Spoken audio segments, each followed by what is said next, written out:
కొట్టేసాడు. Okay. Food అంటే అదొక emotion అండి. So yeah! కాదు, టిఫిన్స్ పక్కన నుంచి వాళ్ళది కాదు, ఇంట్లో చెల్లి దగ్గర. ఇంట్లో చెల్లి దగ్గరేనా? అయితే పర్లేదు. ఇంట్లో ఫుడ్ మన ఫుడ్ అన్నమాట. ఇప్పుడు మనం రాబిన్ హుడ్ గురించి మాట్లాడదాం. ఆ, ముందుగా ఇక్కడికి వచ్చిన వాళ్ళందరికీ థ్యాంక్ యూ సో మచ్ అండి. So March 28 summer cinema, first cinema.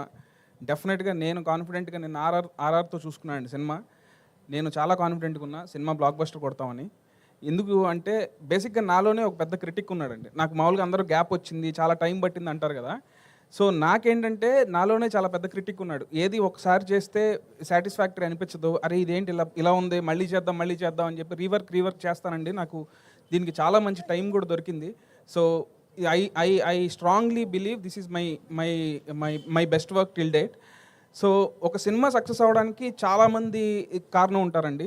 ఎందుకంటే ఈ సినిమాకి ఇంత బాగా రావడానికి రీజన్ అయితే మా ప్రొడ్యూసర్ రవి గారు, నవీన్ గారు, వీళ్ళే కనుక లేకపోతే, అంటే కథ చెప్పినప్పుడు ఇంత స్పాన్ ఉందని చెప్తే మేము కథను నమ్మి సినిమా చేస్తాం, బడ్జెట్లు కాంబినేషన్లు నమ్మి కాదు.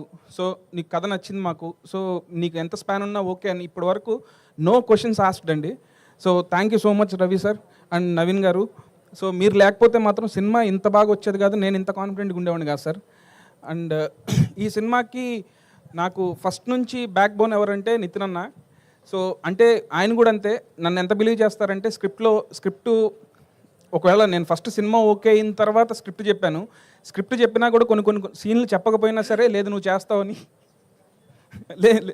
చేస్తావని ఆ కాన్ఫిడెన్స్తో ఏ రోజు ఏ క్వశ్చన్స్ అడగలేదు. అండ్ నాకు లాస్ట్ మినిట్లో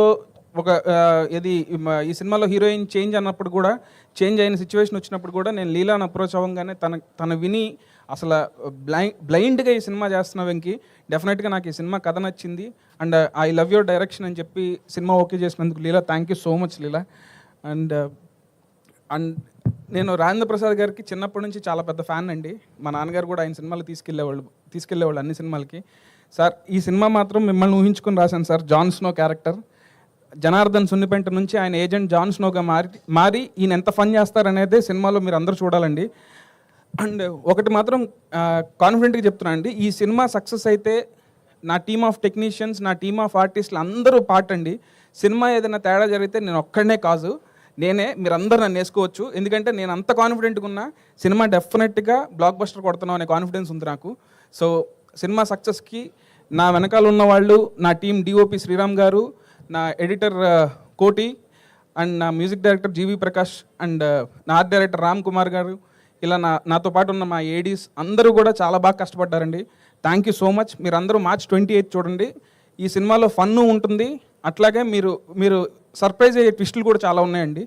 అండ్ ఈ సినిమాని చెప్పగానే ఎగ్జైట్ అయ్యి క్యామియో రోల్ అయినా, స్మాల్ క్యామియో రోల్ అయినా యాక్సెప్ట్ చేసిన డేవిడ్ వార్నర్ కూడా thank you so much. Because ఆయన కూడా త్వరలో వస్తారండి, మీరందరూ చూస్తారు, డెఫినెట్గా హై ఫీల్ అవుతారు. థ్యాంక్ యూ సో మచ్ అండి. సో ఇలా